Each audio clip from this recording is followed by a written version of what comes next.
Nothing is as it seems. Nope. Did you know that your brain actually does not process reality? It actually is processing a model. And contrary to what people may believe, your brain is not a camera. It is actually more like a storyteller, and it is processing millions and millions and trillions and billions of pieces of information all at once. It's literally processing light, smell, sound, pressure, temperature, emotion.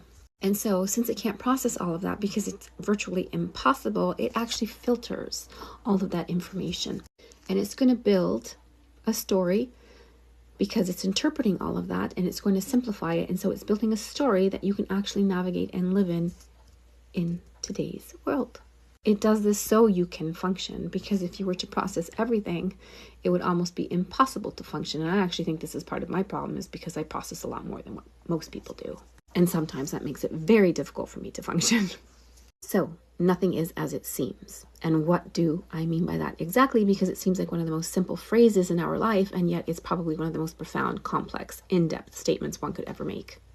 What you experience is not the world itself. You are experiencing your interpretation of the world, or at least the brain's interpretation of the world. And this is literally seen in our society today. Two people can experience the same event, but they are going to interpret it differently. And I'm saying this because the other day we actually saw things in the sky moving, and I was with my neighbor, and we were interpreting the situations similarly because we were on the same wavelength, and yet there could be other people that saw the same thing that were interpreting them differently. And I mean, this is basically the story of a relationship, falling in love, breaking up. How many times have you heard two different versions of a breakup or a fight, right? Because both people are experiencing their own reality. This is also why usually if somebody gives an eyewitness testimonial, it's really not taken seriously, because it's not really objective. It becomes more subjective. So perception is also shaped by memory and emotion. And this is clear for most people to understand, because what we experience in our life is shaped by the experiences we have had. And hence those experiences will shape our perception and our emotion. Somebody may look at a couple who is arguing, and the gentleman may raise his tone, or maybe give a little elbow nudge saying, "Come on." And someone could interpret that as an extremely abusive behavior because of the abuse that they have experienced as a child, or maybe witnessing their mother be abused, while another woman who has lived a very healthy relationship and saw her dad joke around with her mom like that may interpret that differently. Again, it's going to be up to the individual people in that situation to decide what is healthy, but nonetheless, each person's reality is shaped by their own experiences that they have lived. This is why I have said so many times in many of my videos here and on TikTok that there are 1,000 realities going on at once. So even though the external situation is identical, the internal interpretation is going to be extremely different for each individual person.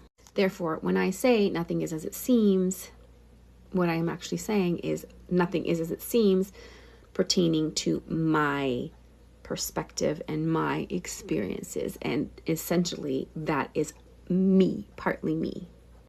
Also, nature is full of hidden layers and meaning. As somebody who spends a lot of time in nature, interpreting the symbols and wisdom, gaining wisdom from nature, I can hear nature speak. This is how I gain my wisdom. This is what I base my channel on. Nature is full of hidden meanings. It is layered. For example, what you see as a tree, many trees, looks very, very peaceful. Underneath is a vast network of communication.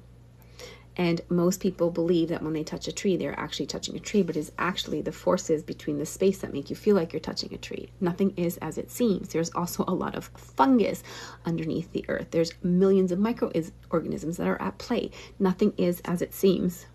This network between trees is also what signals all of the trees to lose their leaves at the same time, to protect themselves if there is an insect. It is literally a wood-wide web of communication between trees. They are all connected. We are all connected. We are all connected to the earth through the earth.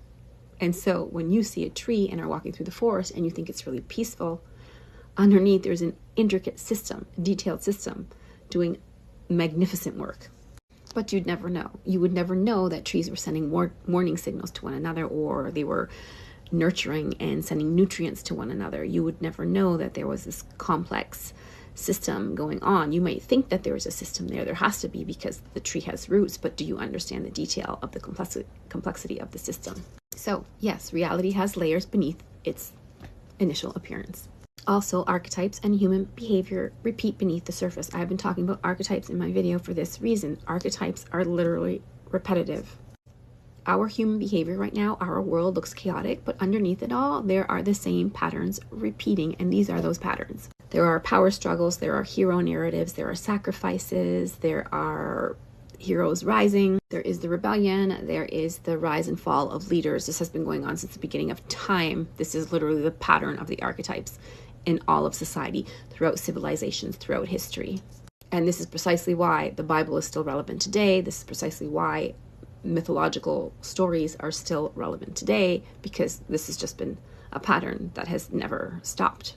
It will continue to be until the end of time. But one thing that is important is once you start seeing these patterns, it's impossible to look at the world again. And yesterday I had made a video about awakening and enlightenment, and it didn't get posted. It just got lost into the vortex. So obviously Source was saying, that's not a video I want you to post right now. But when you go through this sort of pattern realization, nothing in the world or in your life ever looks the same. Nothing in life ever looks the same. And this is part of the awakening, is noticing all the patterns. And a lot of people fear AI, but what AI is actually excellent at is finding patterns in human behavior. That's what AI's responsibility is. It is recognizing pattern. It does not have emotion. It is not a human. It will not replace humans, but it does recognize patterns. Now, let's look at physics. In physics, we believe that an object, a solid form, is solid and it's heavy, but it's not. Although this object feels heavy and solid, at the molecular level, it is a bunch of space. And this is what I was saying about touching a tree. We believe we are touching a tree, but there is a space in between that creates forces that makes us feel like we are touching the tree. Matter itself is mostly energy patterns. So even if this table in front of me is hard and it feels permanent, it's actually a bunch of swirling energy interacting with my senses. Spiritual traditions have always known this, and this is what they refer to as Maya, the veil of appearance. That is Maya. And then, of course, in mysticism, it's referred to as waking up. I just spoke about this, the awakening. This is what we refer to as the awakening, when you realize that nothing is as it seems. And it's not like you are waking up from sleep. You are literally waking up. The veil of appearances is being lifted. And once that happens, you will not look at life the same. You cannot look at life the same, because nothing is as it seems. And in that sense, everything almost seems ridiculous. So what is really transpiring there when you are waking up is you are waking up from the assumption that our reality is set in stone. And also that what you see on the surface is the whole story. This is why people who see black and white will always be very difficult people to have conversations with, because they are not understanding that nothing is as it seems. Nothing is as it seems. There is always a deeper layer. So people may believe that there are extraterrestrial life forms. I do. Our universe is far too vast to believe that we are the only existence of life in the mass scale of the universe. But someone else will be founded in their belief that no such thing is possible.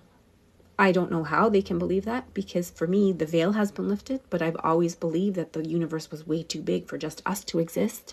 And just as if there's intricate wood web underneath the earth connecting trees and plant life all together, how can we be so sure of what is in the cosmos? We can't. So why is this important? Nothing is as it seems. This hit me today really, really strongly. So this insight is what changes you. It elevates you. When people truly understand that nothing is as it seems, several things will happen. You are going to become less reactive. You are going to experience this awakening process. You are going to observe more. You are going to question narratives, and you are going to stop taking things at face value.